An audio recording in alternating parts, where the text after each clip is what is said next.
Hello YouTube and welcome back to my channel. So just in case you haven't guessed, I'm going to have to be adding my little bit about the Cavalex 56. I suppose really this is not the first time I've actually had my hands on one.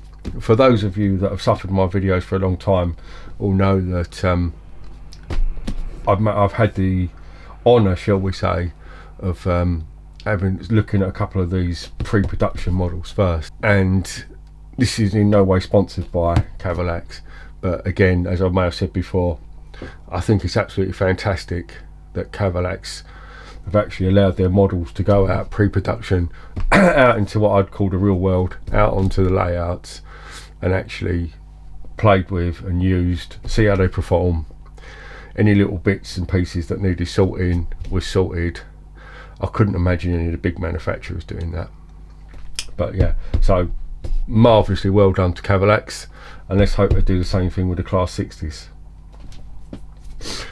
So yeah, well done Cavalex. Another thing I want to say is, again, the amount of detail that's gone into this logo and the amount of passion, the sheer passion that Team Cavalex have got. For all of you that have sort of gone up there and spoke to them, you know, it's not just about, oh, this is the logo, you know, it's this colour, and if you want one you can go and buy one over there.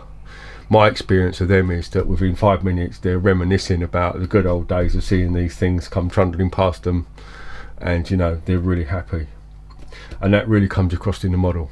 Like I said, I'm not sponsored by them, but it's just my personal opinion that Team Cavalex really do care about their product. They're really passionate about their product, and they've really gone out to get the best product that they possibly can within the realms of what can be done with the model railway. So yeah, big well done to Cavalex. Anyway, enough of that, and let's get on with the model. So as always, I'm not going to do an unboxing, but as it is, comes in a box. I've also got this, so what we're going to do is we're going to add these to them right now. So this is my fantastic model, and I purchased this one from Rainbow Railways when I was up at DMU last year, so I've not been waiting too long, but obviously I appreciate that, you know, when I pre-ordered this there was a wait on it. So yeah, this has only been for myself probably about 9 months, but well worth waiting for. I mean, it just is a superb model. So next thing to do is to take it off of this base, which is just release these 2 screws underneath, and then the logo comes free.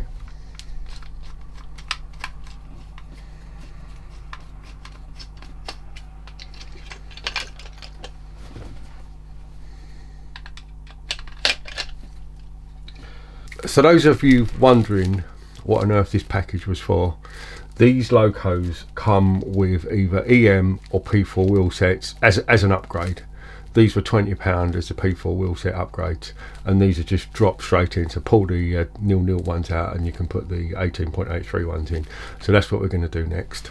Cavalex have actually done a video tutorial on how to do this, and this comes within the pack, but that is the video, or that is the barcode or the QI code you need to, and that will take you to their video. Okay, so what you've got is 4 clips. So I take this off. So this is the keeper plate that comes off, and then if you actually look,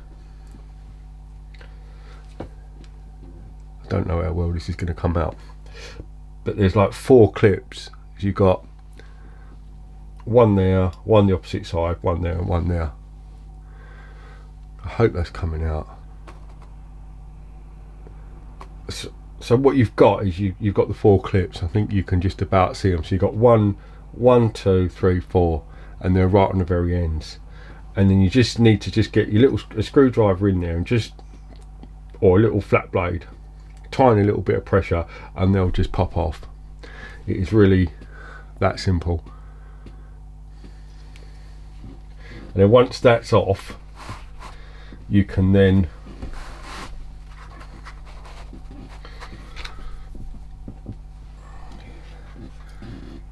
this bogey then just gently, very gently slides apart.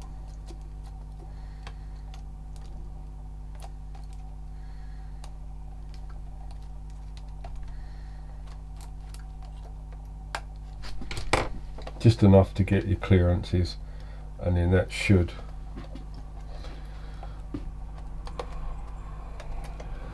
You can then take out your wheel set and put your replacement one in.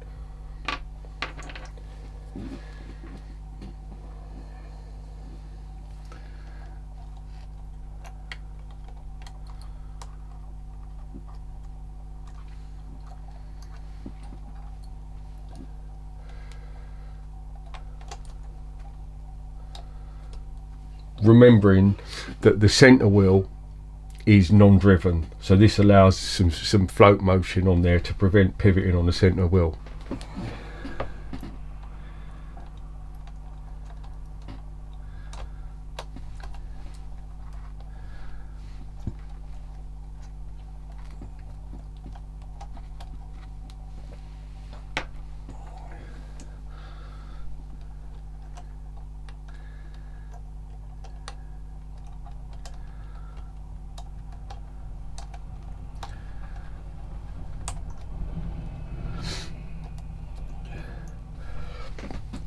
And obviously make sure that you put the driving cogs in the right place. I know that's sort of obvious, but sometimes when you're putting things in you may not check, so just check to make sure that your driving cogs all line up, otherwise the wheel won't turn. And then just slide it back together, which is all very gentle, and then your keeper plate just clips back in, the reverse of it coming out. One other thing I forgot to mention was it's always worth checking the back to back. Of course I didn't, and it was just a hairs out, so I managed to adjust them on the actual locomotive itself. But personally I think it's a lot better if you just run the back to back gauge down first, just saves you any problems. But yeah, once I've done that, loco, as you can see, is running absolutely, as you will see, is absolutely run to treat. So I'm well pleased, couldn't be more pleased with this. Absolutely fantastic loco, fantastic job Cavalex.